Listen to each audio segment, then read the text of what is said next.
કબલેથા checkpost પરના 2022ના MD drugs કેસમાં 3 આરોપીઓને 20 વર્ષની સખત કેદ.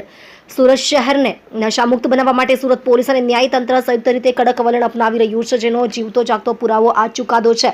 વર્ષ 2022માં સુરત એસઓજી પોલીસને એક ગુપ્ત બાતમી મળી હતી કે કેટલાક શખ્સો સુરતમાં યુવાધનને બરબાદ કરવા માટે લાખો રૂપિયાનું એમડી ડ્રગ્સ ઘુસાડવાની પેરવીમાં છે.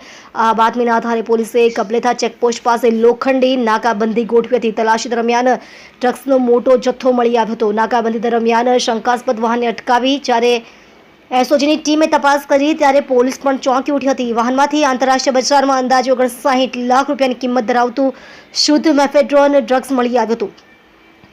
પોલીસે સ્થળ પરથી જ ડ્રગ્સની હેરાફેરી કરનારા અઝરુદ્દીન શેખ, રિઝવાન શેખ અને તોહિદ શેખની NDPS 1ની ગંભીર કલમો હેઠળ ધરપકડ કરી જેલ હવાલે કર્યા હતા. કોર્ટમાં ચાલેલી લાંબી કાનૂની લડાઈનો અંત.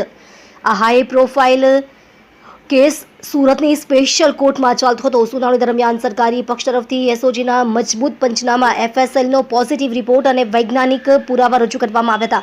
કોર્ટે નોંધ્યું કે ડ્રગ્સનો વેપાર એ માત્ર ગુનો નથી, પરંતુ આખા સમાજ અને દેશની યુવા પેઢીને ખોખલી કરવાનું સંગઠિત કાવતરું છે. બંને પક્ષોની દલીલો સાંભળ્યા બાદ નામદાર જજે અઝરુદ્દીન, રિઝવાન અને તોહિદ શેખને કસૂરવાર ઠેરવીને પ્રત્યેકને 20 વર્ષની જેલની સજા ફટકારી છે. સુરતમાં તાજેતરના સમયમાં ડ્રગ્સ પેડલર્સને મળેલી આ સૌથી મોટી સજાઓમાંથી એક છે.